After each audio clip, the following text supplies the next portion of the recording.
Let's be real. Prices keep going up, but salaries, they stay the same. More and more Filipinos are asking, is passive income really possible in the Philippines?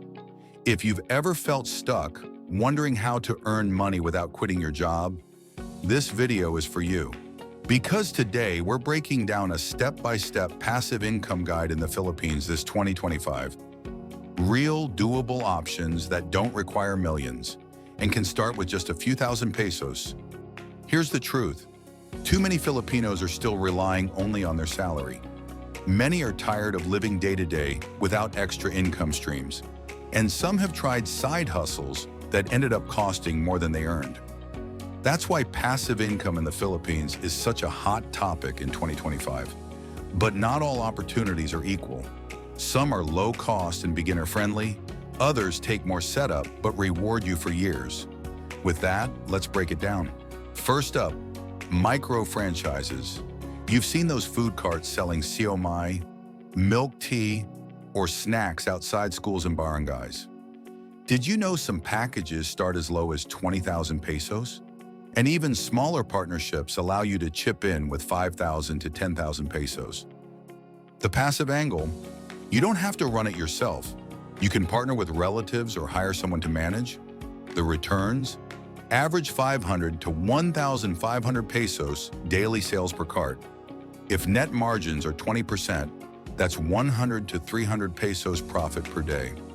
The timeline, break even in 6 to 12 months if traffic is good. The risks, competition is heavy. You need a good location and trustworthy staff. But for beginners asking how to start passive income with little money, this is one of the most relatable and accessible. Second, barangay-level e-loading and bills payment hubs. Think of it as turning your phone into a mini remittance center. Apps like GCash, Maya Negosyo, or Load Central allow you to start as a bills payment and e-loading agent. Startup, as low as 1,000 to 3,000 pesos initial load wallet. Passive angle, once neighbors know you offer bills payment, remittance, and load, they keep coming back. Repeat customers equals recurring income. The returns, commission is small, 5 to 20 pesos per transaction, but volume adds up. Imagine 50 transactions a week equals 1,000 pesos extra income monthly. The risks? Thin margins. You need a steady customer base. But compared to traditional sari-sari stores, this model adds more sticky services people can't skip. Electricity, water, phone bills. That's long-term. Third, vending machines and self-service kiosks. From water dispensers to candy machines to prepaid Wi-Fi kiosks, this model is growing in malls, schools, and barangay centers. The cost? Small manual units start at 5,000 to 10,000 pesos. Bigger digital kiosks can go 30,000 to 50,000 pesos plus. Passive angle? No staff required, just refill stock and collect money. The returns example, a 10,000 peso candy machine selling 20 packs a day equals 200 peso sales. With 40% margin, 80 pesos daily. That's 2,400 pesos per month. Break even in 4 to 6 months. The risks? Theft, vandalism, or low traffic areas. Location is everything. For those who ask safe ways to earn passive income, this is safer than lending and easier to monitor than a full business. Fourth, peer-to-peer lending through cooperatives or fintech apps. Instead of keeping cash idle in a savings account, you can lend through trusted cooperatives or online platforms that connect lenders to borrowers. The startup? As little as 1,000 to 5,000 pesos. The returns? Interest rates range 8 to 15% annually depending on risk. A 5,000 peso loan at 10% equals 500 peso return in 1 year. Passive angle? Your money works for you while others repay. The risks? Default risk. Always check the credibility of the cooperative or app. Spread across multiple borrowers. This is a concrete example of passive income versus active income in the Philippines. Here, your cash is literally earning while you do nothing. Fifth, automated income from spaces you already have. If you own a garage, you can rent it out as a parking space. Rates range from 2,000 to 4,000 pesos per month in Metro Manila.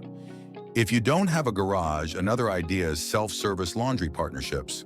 Some companies offer revenue share schemes where they install coin laundry machines and you just host the space. The returns? For parking, steady monthly rent. For laundry, 10,000 to 30,000 potential share depending on location and volume. The risks, contracts, and upfront installation. But once running, it's very hands-off. This is a clear example of financial freedom for Filipinos when your assets earn for you.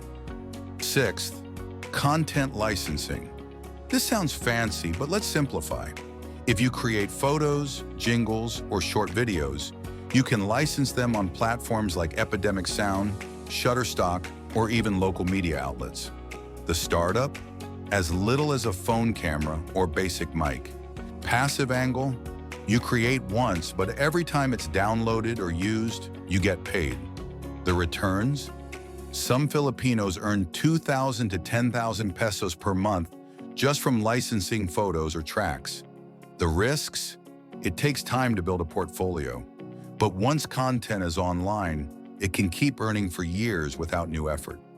This is one of the best examples of passive income online for Filipinos because the internet never sleeps. Let's quickly compare all six. Micro-franchise, higher cost, steady sales, semi-passive.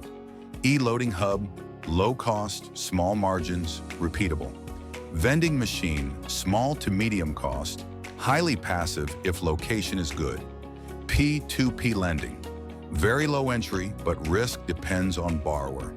Parking/laundry, needs space or partnership, steady recurring rent. Content licensing, creative effort up front. Long-tail income online. So which is best? Depends on your risk, budget, and patience. Here's the truth. None of these will make you a millionaire overnight. But even starting with 1,000 to 5,000 pesos, these ideas prove you can stop relying only on one paycheck. Remember, passive income isn't about getting rich fast.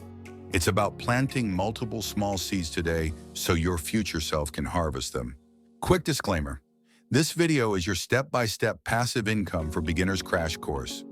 Always validate through trusted experts and institutions. DTI for franchise legitimacy, BSP for fintech apps. Local cooperatives for lending, PSE for REITs or financial instruments. We're not your financial advisor, but we point you toward the right doors. Action step for you. Choose one passive income idea from this list. Research its startup cost and risks. Set aside even 1,000 pesos this month to test it. And to make it easier, grab our free passive income starter cheat sheet. Just send an email to freedomyearsproject@gmail.com with the subject line passive income. Question for you.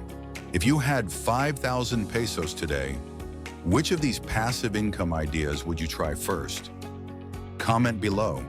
I'd love to hear. And if this video helped, hit like, subscribe, and share it with someone who thinks passive income is impossible. This was your bright and practical guide to passive income in the Philippines 2025. Now don't stop here.